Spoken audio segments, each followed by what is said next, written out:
하는 귀한 시간 되기를 간절히 기도하며 예수님의 이름으로 기도드렸습니다. 아멘.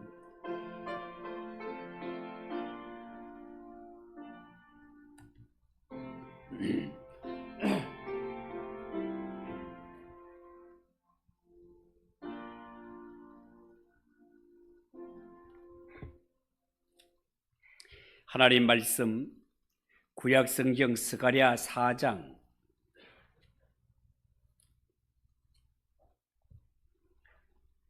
1절에서 14절까지입니다. 구약성경 1314쪽 스가랴 4장 1절에서 14절까지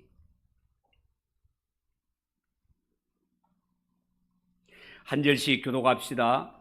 내게 말하던 천사가 다시 와서 나를 깨우니 마치 자는 사람이 잠에서 깨어난 것 같더라.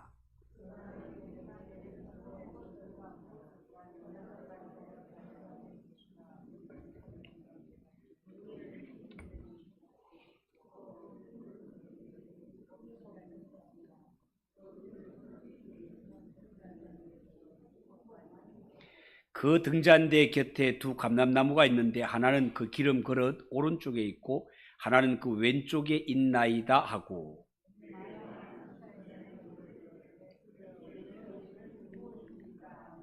내게 말하는 천사가 대답하여 이르되 네가 이것들이 무엇인지 알지 못하느냐 하므로 내가 대답하되 내 주여 내가 알지 못하나이다 하니,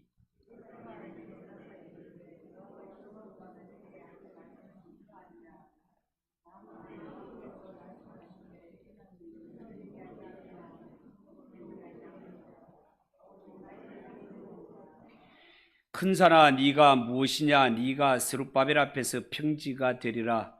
그가 머릿돌을 내놓을 때에 무리가 외치기를 은총 은총이 그에게 있을지어다 하리라 하셨고, 스룹바벨의 손이 이 성전의 기초를 놓았은즉 그의 손이 또한 그 일을 마치리라 하셨나니 만군의 여호와께서 나를 너희에게 보내신 줄을 네가 알리라 하셨느니라.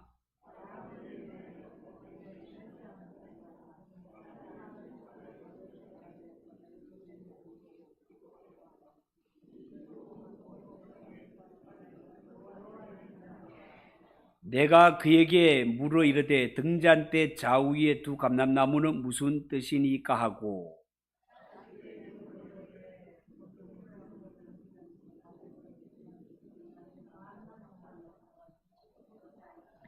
그가 내게 대답하여 이르되 네가 이것이 무엇인지 알지 못하느냐 하는지라. 내가 대답하되 내 주여 알지 못하나이다 하니,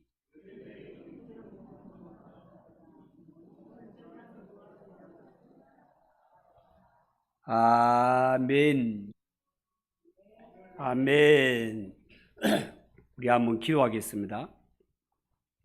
하나님 아버지 은혜를 감사합니다. 6교구에 찬양을 받아주시고 5월 가정의 달을 맞이해서 우리가 하나님 아침에 일어나서 온종일 하나님의 은혜 가운데 살며 이렇게 평안한 마음으로 하나님의 제나와 예배하는 이 모든 것들이 하나님의 은혜가 아니면 안 된다는 사실을 알게 하시고, 우리가 소소한 삶 속에서도 함께 하시고 베푸시는 하나님의 은혜에 감사하며 살아가는 성도들이 되게 하옵소서. 예수를 제일로 잘 섬기는 이러한 가정들을 든든히 세우는 우리 교회가 되게 하옵소서.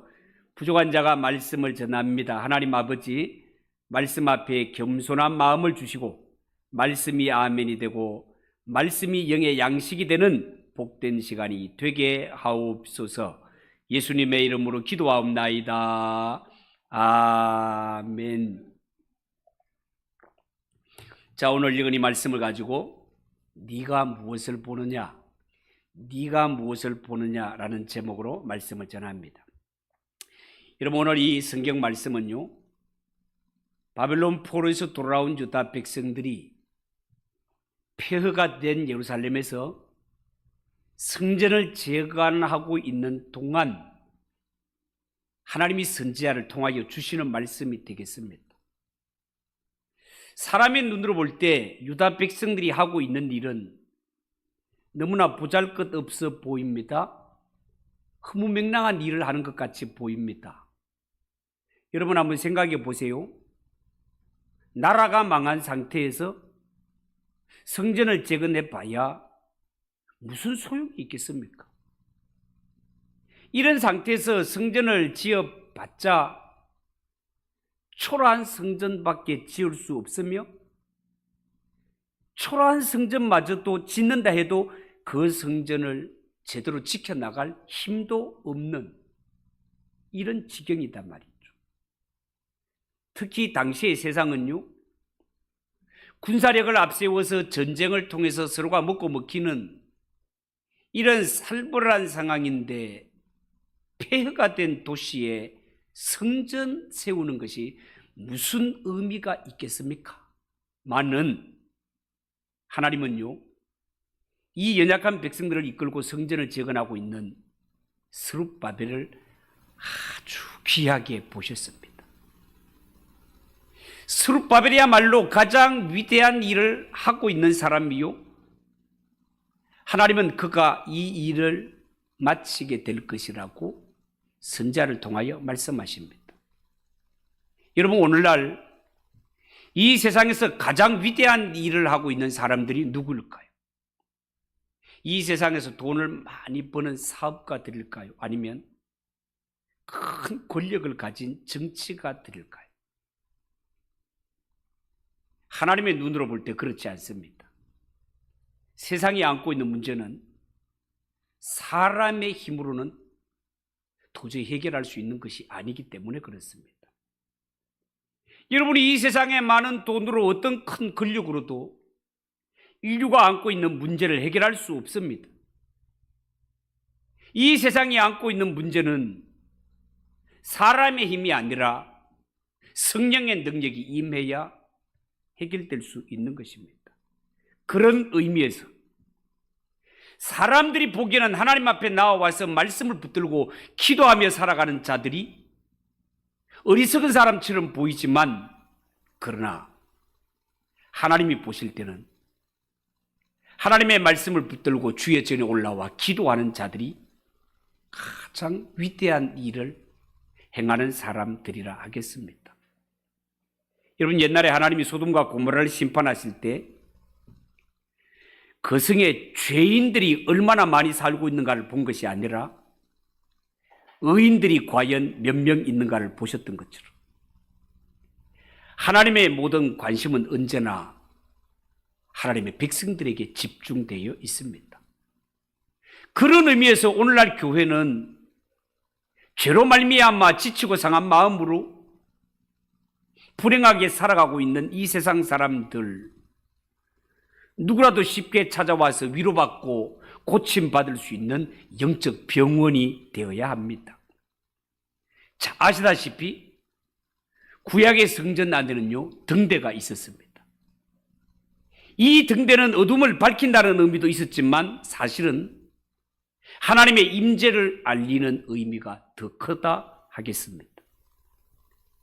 성전은 하나님이 계셔서 하나님의 백성들의 형편을 돌보시고 계시며 성도들이 구하는 기도를 친히 듣고 계시다는 것을 일깨우기 위해서 성전 안에 등대를 환하게 불을 켜놓았던 것입니다. 자, 그런데 이스라엘 백성들은요, 믿음이 연약해질 때마다 성전의 이 등대의 의미를 잊어버리고 그들은 하나님의 백성들이었지만 믿음을 떠나 죄를 지었던 적이 한두 번이 아닙니다. 우리가 구약 성경을 관심 있게 보면, 특별히 역사서를 가만히 보면 이 이스라엘 백성들의 행동에 대하여 기록할 때 여호와의 목전에서 악을 행하여, 여호와의 목전에서 악을 행하여라는 표현들이 많이 나오는 것을 보게 됩니다. 특히 선지서들을 보면 여기에 여호와의 목전, 눈목자 앞전자입니다. 하나님이 보는 앞에서, 그런 뜻이에요. 그러니까 이 하나님의 백성들의 행실을 하나님이 뻔히 보고 계셨는데도 불구하고 하나님의 백성들은 자신이 하나님의 눈앞에 있다는 사실을 알지 못한 채 버젓이 그냥 죄를 그렇게 지었다 그 말입니다. 그러다가 결국 하나님의 백성들 성전에 있는 등불이 꺼져 버렸습니다. 그런데 오늘날 하나님은 구약의 성전에 있었던 그 등대보다가 7배나 밝은 새 등대를 보여주고 계십니다. 오늘 읽은 이 성경의 내용은요, 스가랴 선지자를 안내해주던 천사가 그를 깨우는 장면에서부터 시작됩니다. 1절을 한번 보십시오.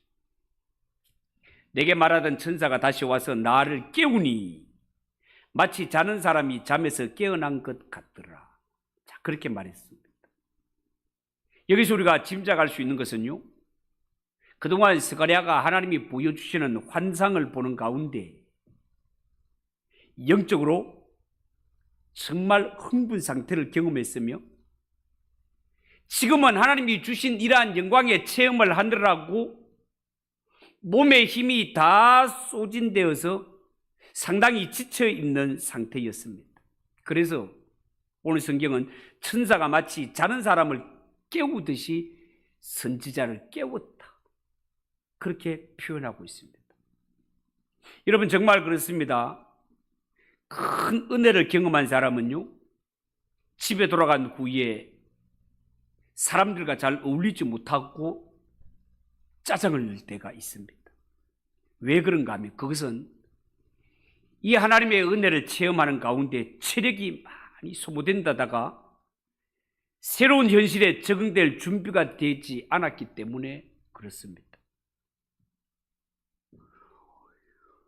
오늘 이 스가랴의 모습을 볼 때 인간은 하나님 앞에 얼마나 연약한 존재인지, 하나님으로부터 은혜가 임하지 않으면 너무너무 답답해서 신앙생활도 제대로 하지 못하다가 때로 하나님의 은혜가 너무 강력하게 임하면 영적인 흥분 상태에 빠져서 다른 일을 돌보지 못하는 그런 지경에 빠지는 것이 연약한 인생의 모습이단 말이죠. 오늘 이 성경에 나오는 하나님의 선지자 스가랴조차도 하나님이 주신 은혜에 압도되어서 육신의 힘이 소진되고 정신적으로도 아주 큰 혼란한 상태에 빠져 있었던 것 같습니다. 하나님이 새롭게 보여주실 계시를 받을 준비가 되어 있지 않았습니다. 이때 찾아온 천사는 주의를 환기시키면서 스가랴야, 지금까지 네가 신비한 은혜를 많이 보고 경험했지만 그게 다가 아니다. 다시 정신을 차려서 하나님이 보여주실 이 일들을 보고 증거하라고 천사가 자는 사람을 깨우듯이 그렇게 깨우고 다그쳤습니다. 여러분, 그렇습니다. 하나님의 백성들은 살아가면서 하나님의 은혜를 경험한다는 것은 소중한 일입니다. 그러나 동시에 성도가 당장 해결해야 될 현실이 무엇이며 싸워야 할 싸움이 무엇이며 하나님이 더 주시고자 하시는 새로운 말씀과 행하실 일이 무엇인지 늘 생각하며 겸손하게 엎드려 기도함이 필요합니다. 예수 믿는 성도가 과거의 은혜 받은 것에 집착해서 거기에 발목 붙잡혀 있으면 안 됩니다. 그러면 하나님이 스가랴 선지자에게 새롭게 보여주는 환상이 뭡니까? 그래서 오늘 성경에 나온 대로 순금 등대에 대한 환상이었습니다. 2절을 한번 보십시오. 그가 내게 묻되 네가 무엇을 보느냐? 내가 대답하되 내가 보니 순금 등잔대가 있는데 그 위에는 기름 그릇이 있고 또 그 기름 그릇 위에 7 등잔이 있으며 그 기름 그릇 위에 있는 등잔을 위해서 7 간이 있고 라고 기록하고 있습니다. 여러분, 이스라엘 백성들에게 있어서는 순금 등대가 전혀 새로운 물건이 아닙니다. 왜냐하면 이 순금 등대는 성전 안 성소에 늘 배치되어 있었기 때문에 그렇습니다. 순금 등대가 어떻게 생겼는지 한번 볼까요? 사진 한번 보여주세요.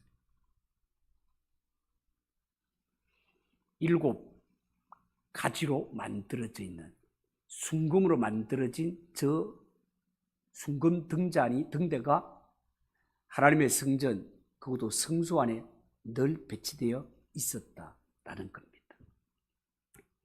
여러분, 본래 이 순금 등대는요, 7개의 가지 모양으로 되어 있고 등대의 자는 살구꽃 모양으로 되어 있다라고 성경은 그렇게 증거하고 있습니다. 자, 사진 됐고요. 여러분, 우리나라는 보통 봄이 되면 시냇가에 버들강아지가 봄 소식을 가장 먼저 알려주는데요, 이스라엘 백성들은 광야를 여행할 때 살구꽃이 제일 먼저 봄 소식을 알려주는 꽃입니다. 이렇듯이 성전의 순금등대는 새시대의 도래를 알려주는 하나님의 약속으로 보아도 무방하겠습니다. 자, 그런데 지금 하나님이 보여주시는 등대와 구약 성전의 등대 사이에는 중대한 차이점이 있습니다. 어떤 차이점이 있는가 하면, 옛날 등대는요, 기름 주발이 따로 있어서 7가지 밑에 있는 관을 통하여서 기름을 공급받았습니다. 그런데 지금 하나님이 보여주시는 이 새 등대는요, 꼭대기에 주발이 있기 때문에 직접 기름을 공급받을 수 있는 형태로 되어 있었습니다. 그래서 본래 원어 성경에는 관이 7씩 7이 있다라고 그렇게 기록이 되어 있습니다. 등잔 하나마다 관이 7개씩 있다는 것입니다. 이처럼 새 등대는요, 주발이 꼭대기에 있을 뿐만 아니라 그 주발과 등잔을 연결하는 관들이 아주 많이 있다는 특징을 가지고 있는데요, 이처럼 새 등대는 무한정으로 기름이 공급되기 때문에 이 불은 꺼질래야 꺼질 수가 없고 그 밝기도 이전보다가 7배나 더 밝게 되어 있습니다. 여러분, 구약 성전의 등대는요, 보셨다시피 살구나무 가지와 살구꽃 형상으로 만들어진 아주 아름다운 상징물이었습니다. 그런데 거기 비해 오늘 이 성경에 하나님이 스가랴를 통해 보여준 등대는 이전 것보다가 더 아름답지는 않습니다. 주발이 위에 붙어 있고 관이 이렇게 많이 달린 등대가 뭐 그리 아름답겠습니까? 그렇지만 알고 보면 이 등대는 아주 실용적으로 되어 있습니다. 밝기가 이전 것보다가 7배나 더 밝고 어떤 경우에도 꺼질 위험이 없는 이런 등대를 하나님이 보여주셨단 말이죠. 더 나아가서 하나님이 보여주신 이 새 등대는요, 따로 짜서 만든 기름을 공급받는 것이 아니고 바로 옆에 뭐가 있다? 감람나무가 있어서 감람나무로부터 직접 기름 공급을 받는 형태로 되어 있습니다. 3절을 보십시오. 그 등잔대 곁에 2 감람나무가 있는데 하나는 그 기름 그릇 오른쪽에 있고 하나는 그 왼쪽에 있나이다. 자, 그렇게 말했습니다. 여러분, 이 새 등대는요, 모습만 특별한 것이 아니라 기름 공급받는 방법도 특별했습니다. 지금 이전의 등대는 감람나무 열매로 기름을 짜서, 이 성전의 등대는 반드시 감람유를 공급하게 되어 있습니다. 다른 기름을 들이면 큰일 나죠. 이렇게 기름을 짜서 따로 준비해가지고 공급을 했는데, 그러나 새롭게 만들어진 이 등대는 나무에서 직접 기름을 공급받았고, 그것도 나무가 한 그루가 아니라 좌우에 이렇게 2 그루가 배치가 되어서 기름이 끊어질 염려가 없었습니다. 떨어지면 스페어가 준비되어 있는 이런 형태로 되어 있었다 말이죠. 여러분, 스가랴 선지자는 자신이 본 환상이 너무 특이해서 물었습니다. 5절에 내게 말하는 천사가 대답하여 이르되 네가 이것들이 무엇인지 알지 못하느냐 하므로 내가 대답하되 내 주여 내가 알지 못하나이다 하니 라고 그렇게 말했습니다. 여러분, 천사가 선지자에게 직접 대답해 주지 않은 이유가 무엇입니까? 네가 직접 알아보라는 것입니다. 이것은 대단히 중요한 문제니까 네가 힘과 열정을 다 바쳐서 그 답을 찾아보라는 것입니다. 여러분, 이미 말씀드린 것처럼 성전의 등대는 밝기도 중요하지만 하나님의 임재를 나타내는 것이 더 중요하다라고 했습니다. 이 등대에 불이 밝혀진 것은 지금 하나님이 여기 계시다라는 뜻이 된단 말이에요. 그렇지만 실제로 하나님의 백성이라고 하는 이스라엘 백성들은 하나님이 여기에 계시다는 사실을 잊어버릴 때가 얼마나 많았는지 모릅니다. 그들의 신앙과 그들의 영적 상태가 깨어있을 때는 이 등대가 눈에 보였지만 그들이 죄악에 빠지고 우상의 길을 쫓아가고 욕심에 빠져 있을 때는 등대가 성전에 있는다는 사실, 하나님이 우리 가운데 임재해 계신다는 사실조차 잊어버리기 때문에 그들의 행실이 어떠했다고? 여호와의 목전에 악을 행하였다로 가버렸던 것이 하나님의 백성들이었단 말이에요. 특별히 북쪽 이스라엘, 이 북쪽 이스라엘이 망할 때 엘리야 선지자의 활동은 그야말로 하나님의 등대가 환하게 불타오르던 그러한 때였습니다. 그 정도로 엘리야가 많은 기적과 표적을 나타냈던 때였단 말입니다. 그렇지만 망해가는 이스라엘 백성들은 하나님이 선지자를 통하여 그 많은 기적과 능력을 보여주었건만 그들의 영적 상태와 마음이 어두워져서 하나님의 임재를 전혀 깨닫지를 못했습니다. 마음속에 있는 등불이 꺼지니까 기적과 능력을 봐도 하나님의 임재가 느껴지지를 않았던 거예요. 그 결과 결국 이스라엘은 망하게 되고 등불은 꺼지고 말았습니다. 여러분, 이제 하나님이 만드시는 것이 뭡니까? 이제 하나님이 만드시는 것은 예전의 등대와는 달리 죄악의 바람이 아무리 거세게 불어도 꺼지지 않는 특별한 등대, 그 특별한 등대를 하나님은 만드셨습니다. 주발이 위에 있는 등대, 7개의 간이 각 등잔에 연결되어 있으면서 2그루의 감람나무가 직접 기름을 공급하는 형태로서의 새 등대를 준비하십니다. 이 등대는요, 관이 7배나 많기 때문에 그 불의 밝기도 7배나 밝다라고 하겠습니다. 자, 그렇다면 이 순금 등대 환상을 통해서 하나님이 유다 백성들에게 전하고 싶은 메시지가 뭘까요? 그것은 지금 스룹바벨이 짓고 있는 이 작은 성전을 통해 순금 등대와 같은 은혜를 너희들에게 베풀어 주겠다라는 것입니다. 너희가 다시는 하나님의 백성들이 죄로 인하여 버림받는 일이 없도록 너희들에게 성령의 능력을 부어주시겠다는 약속인 것입니다. 물론 이것은 인간 스룹바벨이 할 수 있는 일이 아닙니다. 다만 이 스룹바벨은 이 기름을 전달하는 관의 역할을 할 뿐입니다. 이 일을 진짜 하실 주체는 누구신가? 그것은 참 감람나무이신 주 예수 그리스도께서 친히 하실 일입니다. 그렇지만 지금 스룹바벨이 하는 일은 예수 그리스도가 하실 일을 미리 준비한다는 점에서 중요한 일이다 말입니다.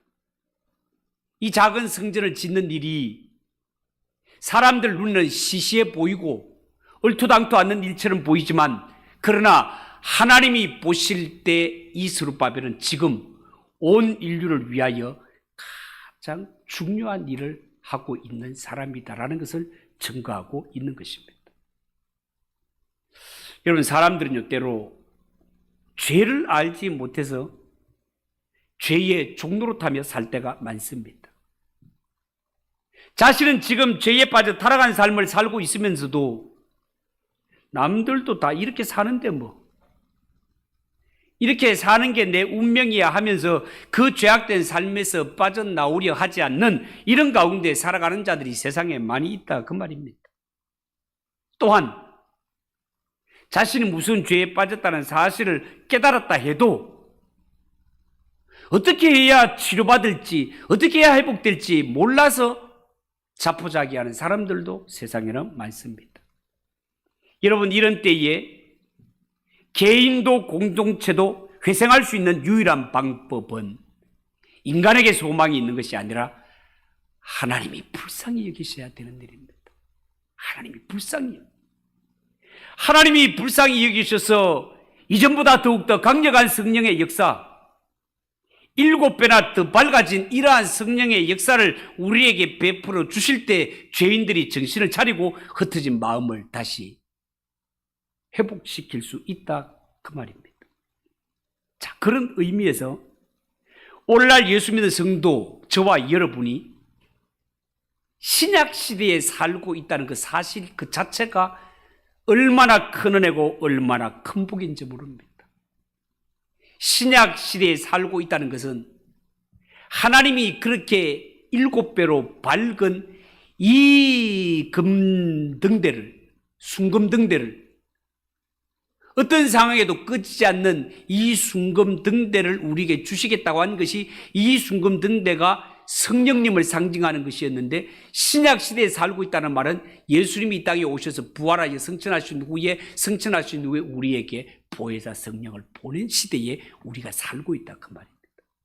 그러니까 이 신약시대에 살고 있는 우리가 복된 것은 아무리 지치고 상한 상태가 되어 있다 하더라도 우리가 하나님의 긍휼을 바라며 하나님 앞에 엎드려 부르짖기만 하면 하나님은 우리에게 성령을 물같이 부어주는 시대에 우리가 살고 있는 것이, 이것이 신약시대, 성령의 시대, 은혜의 시대에 살고 있다는 의미가 되겠습니다. 여러분, 하나님께서는요, 아름답지만 희미했던 구약 성전의 등대가 아니고 겉모습은 좀 투박해도 7배나 밝은 새 등대를 우리에게 주시겠다라고 약속하셨습니다. 과거와는 비교도 안 될 만큼 하나님에 대한 밝은 계시와 강력한 깨달음을 성령님을 통해 우리에게 알게 해주시겠다고 약속하셨습니다. 만약에 구약시대 때 하나님께서 이런 환한 깨달음을 주었다면 죄인들은 너무나 고통스럽게 죽어갔을 것입니다. 왜냐하면 그때는 인간의 죄를 치료할 수 있는 완전한 해결책이 없었기 때문에 그렇습니다.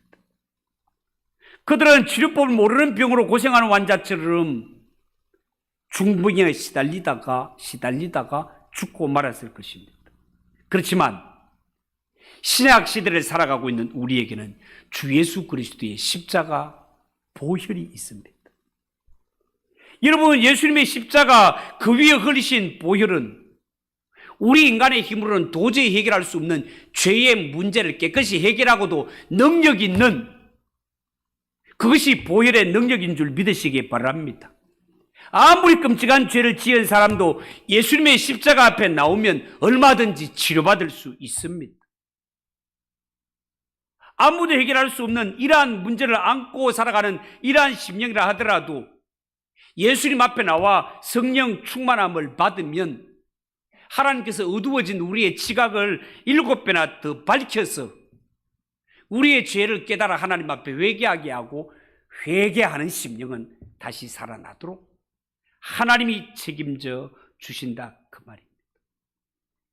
그런 의미에서 오늘날 교회는 십자가를 그냥 여기는 교회입니다 하고 그냥 예배당 꼭대기에 기념으로 그냥 걸어놓는 상징물로만 사용해서는 안 되고, 우리에게 있어서 십자가는 하나님이 허락하신 최고의 능력입니다. 십자가 자체가 아니라 십자가의 복음 말입니다. 십자가의 복음, 주 예수 그리스도의 보혈의 능력 말입니다. 예수님의 보혈의 능력만 있으면 못 고칠 병이 없고 못 고칠 죄가 없는 것입니다.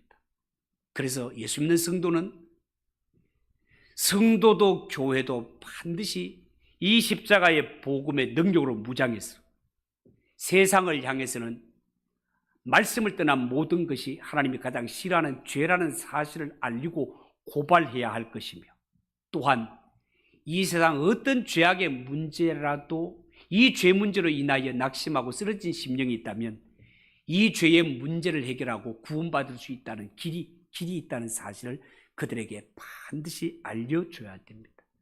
누구든지 예수 앞에 나와 회개하고 예수 믿으면 하나님의 자녀가 되고 천국 가는 길이 열린다는 이 사실을 증거하기 위해 하나님께서는 이 땅에 교회와 성도를 두셨다는 사실을 꼭 기억하고, 누가 뭐라 해도 이 십자가의 복음으로 충만하게 무장해서 이 세상 사람들에게 천국 가는 길을 알려줄 수 있는 그런 성도들이 꼭 되시기를 예수님의 이름으로 축복합니다.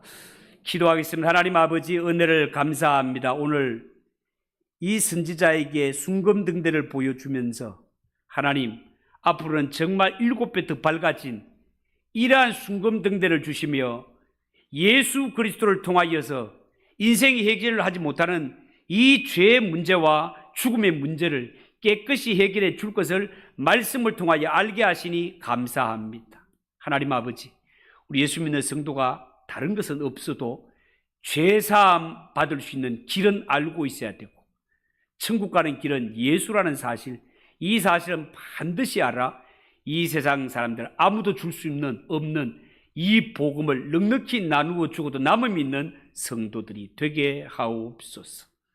예수님의 이름으로 기도하옵나이다. 아멘. 93장 찬송하겠습니다.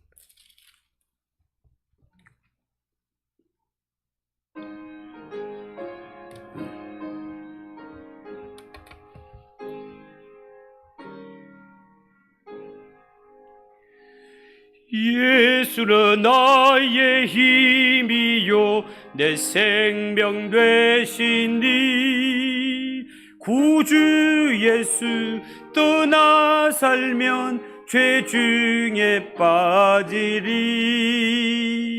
눈물이 앞을 가리고 내 맘에 근심 쌓일 때 위로하고 힘주시리.